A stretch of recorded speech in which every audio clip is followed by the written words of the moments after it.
welcome back to the 20th episode of the Rule of Tier 2 here on the C Cinema Reviews channel. And we thank you very much for watching this video and listening to it. I am your host, Jared, as always, and with me is Misa Sista. What's up? Yes, and we're super excited today to talk about some casting for episode 9. It was bound to happen, but I'm glad we're getting some actual news on the movie. If you're new to this, we usually take 2 or 3 topics. This week it's 2. We have the Lando All or Nothing comic, issue number 2, and then Carrie Russell, it lands a role in episode 9. So yeah, this is obviously a Star Wars show, and if you have anything that you would like to say about these 2 topics or a topic you think we should talk about in the future, go ahead and tell us that in the comment section down below. Or we have a Facebook page. It's facebook.com/ccinemareviews page.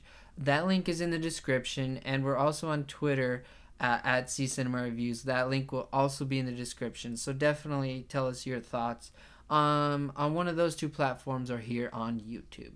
With that being said, let's do it. One of these days I'm gonna have like a professional thing, and we're gonna have Sheev actually saying do it. Anyway, let's get into the Lando All or Nothing. We'll save the big episode 9 news for last. But Lando All or Nothing issue number 2. This came out this week, and it's boring. That's a shame too, because it's Lando, you know. Yeah. The artwork's good. Yeah. Yeah, grab it. Let's give a shout out to the artist. What's his name here? The artist is Paolo Villanelli. Yes, great job. Writer Rodney Barnes. Pick it up. I'm not, I understand that since they're listening to the show, they're obviously concerned with the fans, and right. I just think that this issue was kind of a downer. The first issue had some action, and this one didn't. This one didn't really move the story along at all. Right. And there was like some of the words. Mm-hmm. Same thing. I had a problem with the book Last Shot.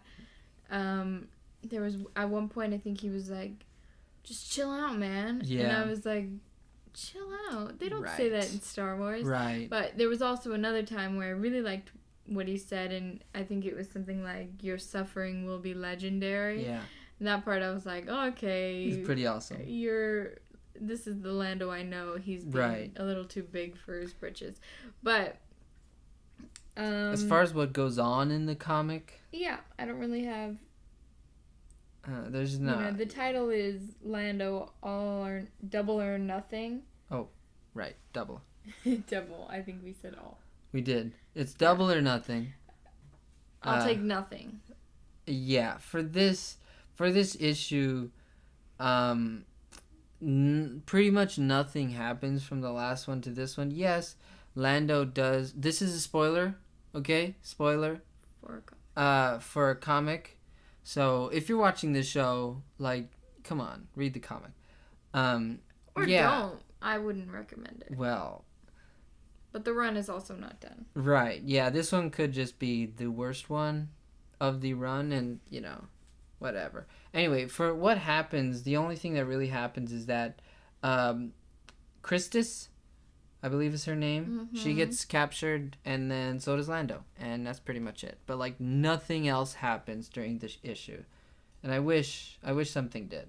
I do like the fact that because the first Lando comic, I forget what it was called, but it's after or just before, I think, episode 5, because Lobo? Yeah, Lobot. Who's Lobo? Lobo's the dude from DC. Yeah, that's what I figured. Anyway, Lobot, he still has, he's not just like a robot. Right. So I think it's just before episode 5. And that like series, that little like whatever it is, 6-issue, 5-issue run was really good, and I thought it was interesting that okay, they're giving us one like little run of the Lando we have known and loved. That's like a really popular. Yeah.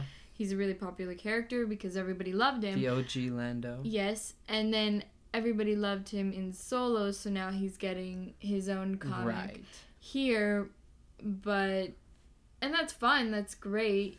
I think if the fans like it, they should totally, because in the first Lando comic, he looks like Billy D. And in this one, he looks more like Donald Glover, which I think is fine and it's cool. But this one, I mean, it's only issue 2, and it's not living up to. I think issue 1 was definitely way better than this one. The other run. And the other run of Lando. But we'll see. It's not done, so. Yeah, the other run of Lando was, in my opinion, it was cooler because he was stealing from Palpatine. Yeah. So that was really awesome. This one, he's kind of trying to liberate some people, and so it's a great message, but this is something that like Leia would do, you know. Right, but he's totally in it for the money, and I think, I don't know, you see spoilers for Solo the movie. I'll just give you a second. Yes. And spoilers. Well, in the movie, we see that he's doing these sort of chronicles of Calrissian or something, and you get more of that in this comic, which is quite funny because he's like almost throughout the middle of this comic, he's sort of going through like how he would write certain things. So he's like saying things that aren't really happening, but it could be like a more exaggerated version. Right. It'd be a better story. Right. So that's funny, and that's about the only thing I liked about it. Yeah, L3 didn't get a lot of what she did in the first issue of this run, where she's kind of like digging at Lando. In this issue, she's just kind of there. Yeah. So, I mean. Yeah. It's fine. I think I'll have to read the next one to know if you can just skip over this second one. Right. But I wouldn't recommend it this far. Yeah, for me it's 1 for 2 right now. The first one was pretty fun. This one not so much. So hopefully they can pick it up. Maybe like do some more scoundrel kind of stuff. I feel like he's being very noble right now. Yes, it's for the money, but he doesn't really have to take the money, you know, in the first place. So he's more along the lines of Han, where he's just a really good dude. Well, I think he does. Isn't he? He owes a debt. Yeah, he owes a debt, and so that's pretty much the reason why he's doing this, because this Christus lady is going to pay him some money, some credits. Right. And so yeah, it's fine. Not the best comic I've ever read. No. But hopefully it gets better. That's pretty much it for the Lando. Anything else you want to say? Nope. All right, get better. Let's move on to Kerry Russell. Lands a role in episode 9.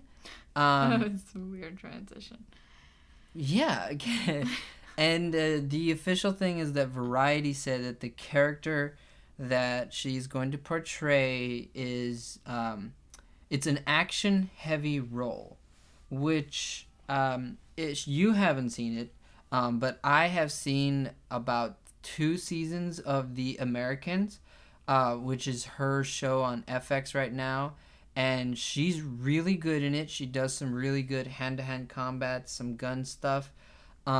She plays a spy in that, a Russian spy here in America. So, yeah, she's really good in that show, and I totally believe that she can do any kind of action that Star Wars would need her for. Right. She had another show, Felicity, which apparently J.J. Abrams was a part of, and she did a Mission Impossible with him as well. So he knows this actress, he's worked with her, which is always good, because I think when you have experience with somebody, you can get the best work out of each other. Better together. Yeah. Because experience is always great. Right. And so, yeah, why don't I mean, there's not really much to say. This is good. Obviously, she's a notable actress. Mm-hmm. So, I have no doubt that, like, this is not a Daisy Ridley. She's only been in, like, 6 episodes of a TV series kind of thing. Right. She's an established actress. Right. Which is great. I think that's good. Who do you think she's going to play? I would love for it to be one of Luke's former students. I don't think that is going to be the case. I think the... Not that age has anything to do with it. She is 42, and if we're looking at, like, Kylo Ren, mm-hmm. if his students were around Kylo Ren's age... She'd be a little bit older. She'd be an older student. Yeah. Which is fine, to but me, I don't be see great. it happening. Yeah, it'd be great too, for me at least. The thing that, like, limits her roles down for me is the action heavy thing, because you look at it, Leia, not so much action heavy, even in the original trilogy, characters like Amilyn Holdo, not so much action heavy. So it kind of narrows it down to me whether... All of which are very good with a gun. Yeah. It narrows it down, her role, at least for me, my speculation of her role, in that she might be a former student of Luke, or it would be cool to see, like, a really cool general, kind of like Han is. Like in episode 6, he's a general, and he leads that mission on Endor. So right. That would be pretty cool to see her in a role like that, where she's a general and she's got to, do some cool stuff on a planet where she's got to go fight the First Order. Right. I think that's what I see her in. But that doesn't discount the fact that she could be a villain. Right. I remember when sort of they announced who they were announcing for episode 7, and Donald Gleason was announced, and everyone was like, oh, maybe he's Ben Skywalker or whatever, and he was very much not Ben Skywalker from Legends. Right. He ended that up would have being, been... Yeah, okay. One can hope. Right. But, so yeah, I tend to think she's gonna be a rebel, but... Rebel. Okay. No Bowie in here, please. Right. That's all I could afford with the copyright. Yeah, so I tend to think she's that and not a villain. Yeah. But she very, like, when I first started thinking about it, I was like, oh, maybe she's a Knight of Ren, but I don't know, because she'd be much older than Kylo Ren. Right. Well, much is probably, like, 15 years yeah. or something. But, so yeah, I don't know. We spoke about this earlier. They could be doing a massive time jump. And it's Rey in the future. Rey 20 years later. Yeah. So in the past. Whatever. It was a long time ago. I think that would upset a lot of the fans, and at the same time, a lot of the fans who were like, Last Jedi, not so much, that would, like, kind of calm them down too. Maybe. Because it's like, I don't know. I think if they did that, everyone would be like, what? Yeah. No. Yeah. No. It'd be like, bro.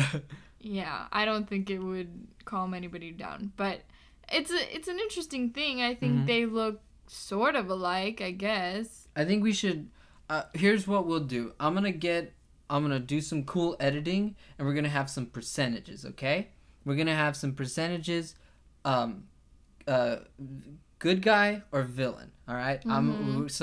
So like, let's put it this way. Not percentages. We'll go like a 60-40 kind of thing. How much do you think she's going to be a villain? Like, out of 100, what's your percentage that she's going to be a villain? So we are doing percentages. Yeah, we're doing a percentage, but it's like, so if you say 90%, it'll be 90% good guy, 10% bad guy. So that's how we'll do it. Oh, I see. We're going to do some fancy editing here. Never done this. I'd say maybe like 32% bad guy. Okay, so you're about 68% good guy. Yeah. I would say it's, as of right now, I'm probably like 55% good guy, 45% bad guy, just because they haven't said that she's a good person, or they haven't said anything really action heavy like that. Oh man, it just gets me excited for what she's gonna do. I'm gonna say 55-45. Good guys winning by 10% right now, but that's very. I think it's a very cool thing to do, and I don't think you're messing with any of like the timeline, because of the fact that episodes 7 and 8 take place so close together and within such a short period of time, that it's like, if this character was a former student, or she was in the outer reaches, or not the outer reaches, but the outer rim, like when Leia says to send the message, that maybe she didn't, she just didn't have time to get to Crate. Right, because we still have no idea how hyperspace works or anything. Yeah. So she could have been like 2 weeks out there, finally gets there, nobody's there. Right. You know? Yeah. If she is some kind of ally of the rebellion. Or maybe she's just a new recruit. You never know. I gotta remember that 68% so I can. Editing. Yeah, editing. But, it'll be great. Yeah. I think she's like, in my opinion, I've seen 2 seasons of her, and she's been really good in the 2 seasons that I've seen. As this character who is a good guy in her eyes, but in like us living in America, she is essentially a villain, because she's spying on us. She's reporting back to the Russians in that show. Oh. In the show The Americans, she's literal, like in all literal sense, she's a villain, but to the show and to the audience, she's kind of like a good guy. I viewed her as a good guy. So maybe, like, I know Star Wars is not one to get into the shades of gray and things like that. Well, at least the good Star Wars movies have never had like the shades of gray, where one character kind of, it's like, you get what I'm saying. But I think that she will be a good guy. But if they did make her a villain, it'd be pretty cool. Sure. I think she'd be pretty cool. Now, it was the 4th of July. 'Twas the 4th of July, a couple of days ago. And we have had celebrations and fireworks and those kind of things in Star Wars. So tell me your favorite, like, celebration moment in a Star Wars movie. Oh, end of episode 6.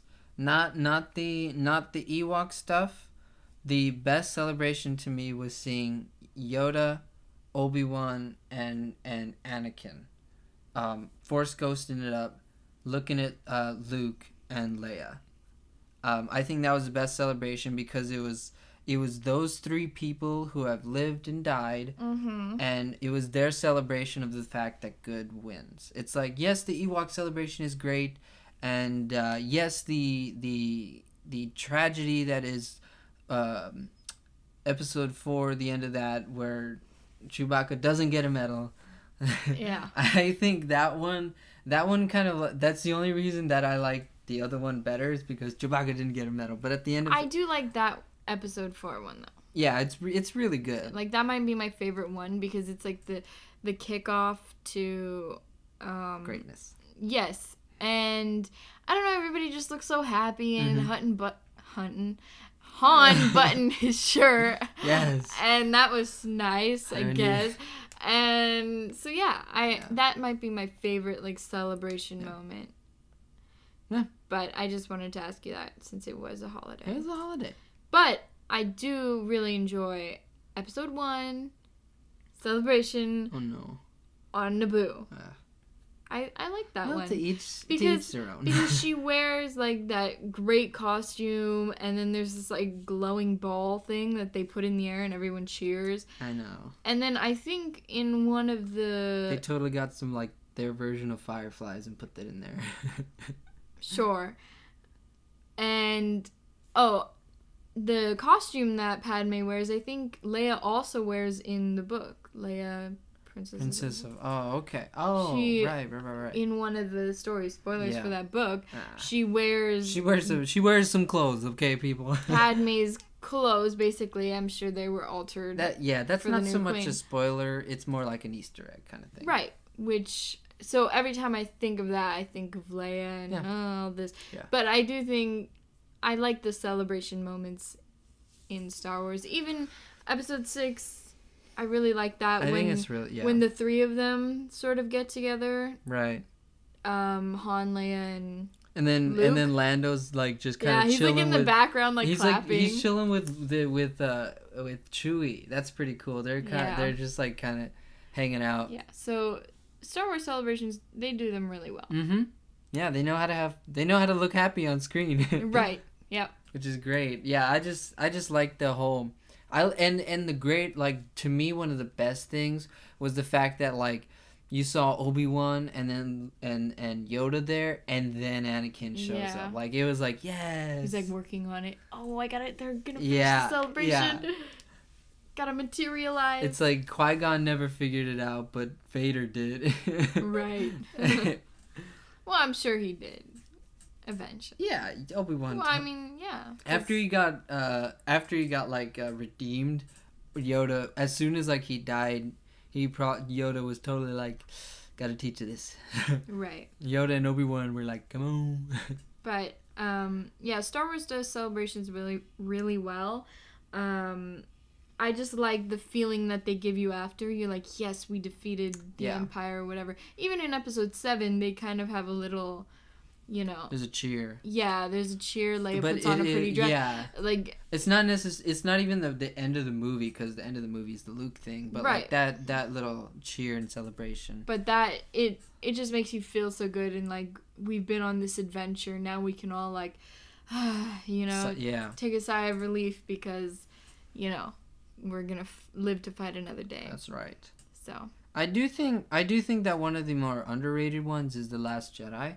With all of them in the Falcon, that was it wasn't exactly a celebration, but they made it out alive. Sure. Much like Episode 7, and then you had the whole Poe and Rey, ooh. I guess so. Yeah, that one's nice to me. Yeah. They always find a way to make you feel good at the end of the movie. They do, yeah. Even at the end of Episode 5, it was like, it wasn't all doom and gloom. Yeah, that like, whatever it was. The galaxy in the background. Yeah, that was nice. Yeah. So? Yeah, that's pretty much our show for today. We are so happy that we got to talk with this. With this to you.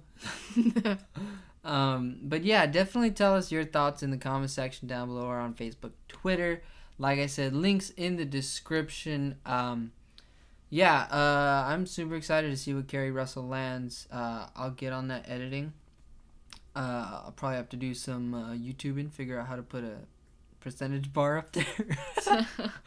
A pie chart. Yeah, hopefully the Lando will get better. A Lando Double or Nothing. So yeah, thank you so much for watching this episode of The Rule of Two. Stay tuned next week for episode 21. And may the Force be with you. Always.